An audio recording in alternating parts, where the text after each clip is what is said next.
going to talk about the clearing float. So in the previous video, we learned that floating an element takes it out of the flow of the document where it no longer exerts an effect on the non-floated elements. However, this isn't strictly true. If a floated element is followed by an element in the flow of the document, this element's box will behave as if the float didn't exist. However, the textual content of the box retains some memory of the floated element and moves out of the way to make a room. I'll explain to you what that means. Um, so let's say I have a div with a class of wrapper, and inside of which I have two divs. One is box 1 and box 2. So I'll show that to you. So this is a container div, and I've given it a color and a width and height of 500 pixels. The first box is having a width and height of 100 pixels, and the second box is basically not having any width and height. It's just having containing some content, lorem ipsum text. Okay. All right. So since, as we all know, div is an block level element, so it will consume 100% width of the container. So you can see that.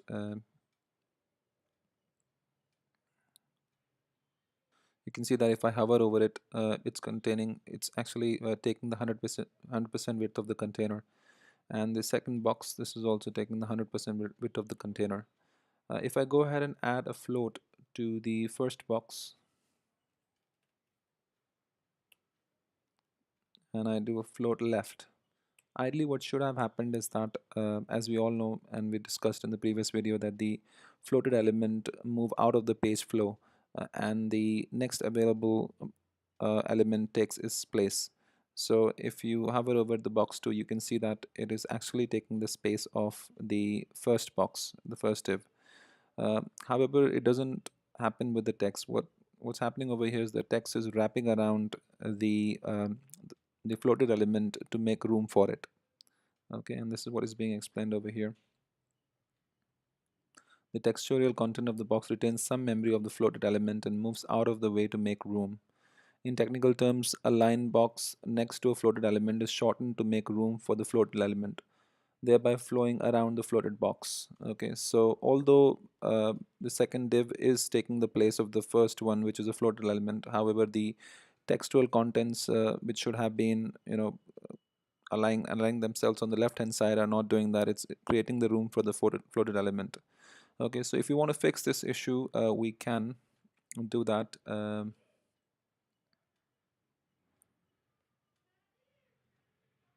So what we can do is we can go ahead and add a clear property to the element that contains those line boxes. Okay, so this was the element. The second box is actually the one containing these text. Okay, and if I add the clear property to this particular box, then that issue will be resolved. So let's do that. Clear both. We can add the property of clear both. And you can see what has happened over here. The browser is adding enough margin on top of the uh, second element so that it is pushed below the floated element, making room for it. So that is what is being explained over here, that to stop the line boxes flowing around the outside of the floated box, you need to apply clear property to the element that contains those boxes, line boxes.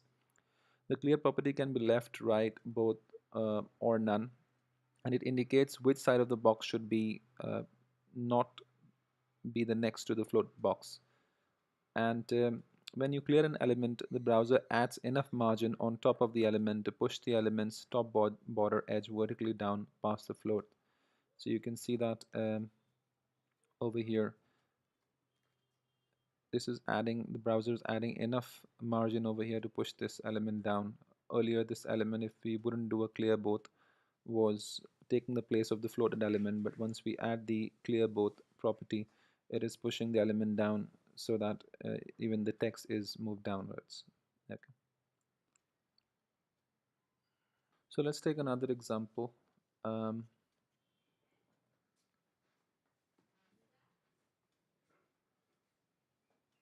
let's say you have a picture that you want to float to the left of a block of text. You want this picture and text to be contained in another element with a background color and border. Then, so for example, you had a container div, and inside of which you have an image, okay, and then you have some text wrapped within the p codes, okay. Uh, Now, if you notice that you have added the border to the container div. However, this is not taking any space, and uh, the reason why it's doing that is because, as we all know, that the floated element move out of the natural page flow, which is why they are not taking the space inside of the parent container. So as we all know that the floated elements are taken out of the flow of the document, the wrapper div takes up no space, right? So this is the wrapper div. As you can see, ideally should have been in a rectangle. However, it's not taking any space, and it's dropping down to just a single line. Okay.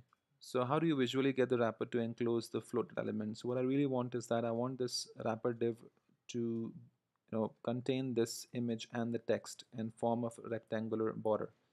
At the present time, it is not doing that. It's just dropping down to a single line. The reason being is because these floated elements are not in the natural page flow. So you need to apply clear somewhere inside the element. Unfortunately, there is no existing element in the example. So what you need to do is you need to add an empty element under the last paragraph and clear that. So what you need to do is you need to come over here. So you had two elements, the p tag and the image tag. Just below that, you can create a div with a class of clear.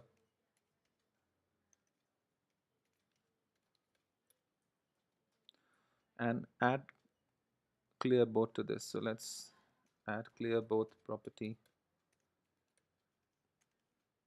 to this clear class.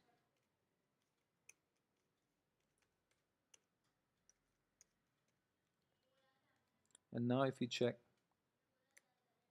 refresh the page, you can see that now the container div is actually enclosing the image and the p tag with some text inside of it. Okay, so the same thing is happening over here as well.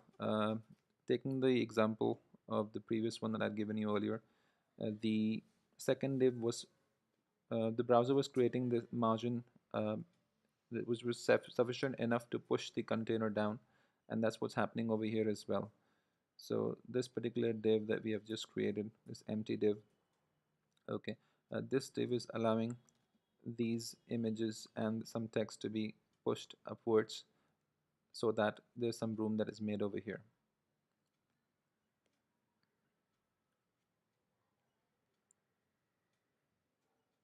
So what I mean by saying that is that because float takes up no space, they are not enclosed by container elements. The addition of an empty clearing elements forces the container elements to enclose the floats. So this gets the result we want, but at the expense of adding extraneous code to our markup. So what we had to do is we had to create an extra div, which was an empty div, which is increasing our work. Often there will be an existing element you can apply the clear to, but sometimes we may have to bite the bullet and add meaningless markup for the purpose of layout. So instead of clearing the floated text and image, you could choose to float the container div as well. So which means that if you didn't have to uh, create this extra markup, so instead of adding this extra div, what you can do is if you add clear property with the value of both to the parent div, sorry, if you go ahead and make the container div float, that would solve the problem. So let's add float left.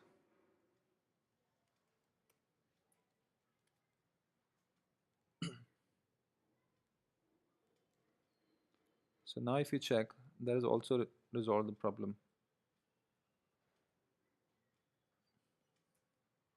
Okay.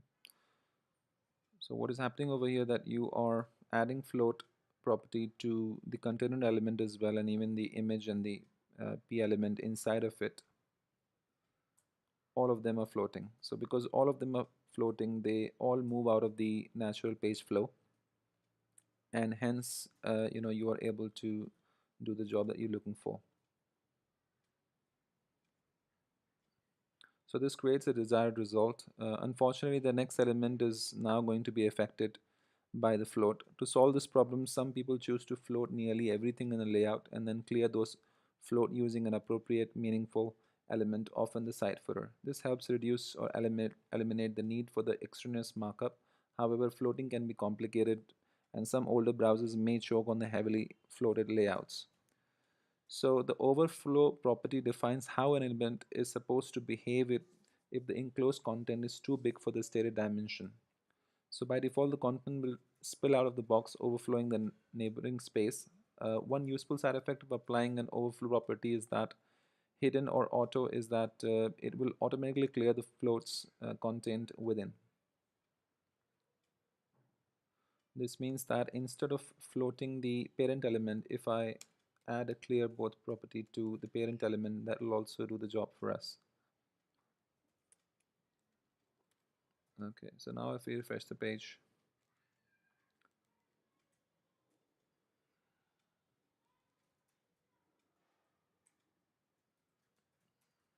so not clear, but what this is saying is that if you add overflow hidden to the parent container, then this should resolve the problem. So I'll show that to you. So I've added an overflow class to the parent container, and I'm setting the property of this class to overflow hidden. If I do that, you can see that has also resolved the problem for us, because when you add the overflow property to hidden for the parent container, it clears the float as well. Okay, so another way to do it is you add a class of clear to the parent container. Okay, and to this class you go ahead and add a pseudo selector of after, and then create a content of let's say dot with the height is equal to 0, visibility hidden, so that it is not shown, display block, and clear both. Okay, so let's do that. So it's same as creating the, instead of creating a div that we had created earlier, we are just creating a content dot and then clearing float on that and hiding this element. So let's do that.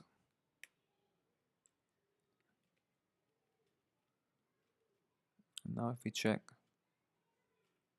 so you can see that this is also resolved our problem.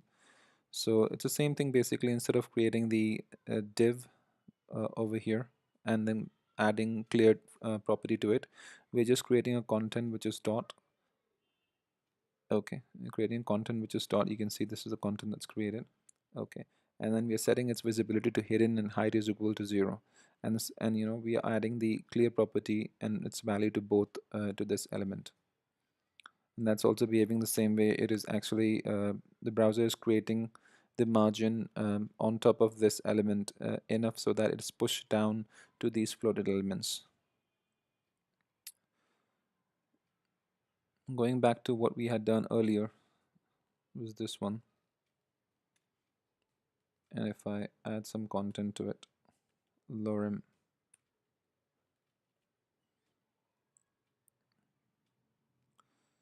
and then we add a class and set its property to clear both.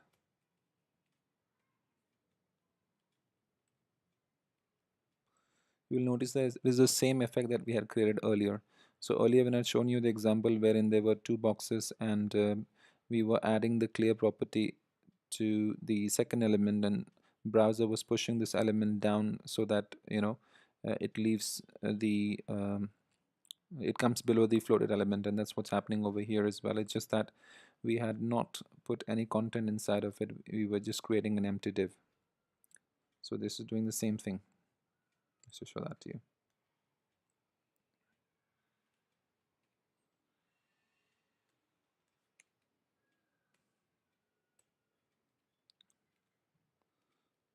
Okay.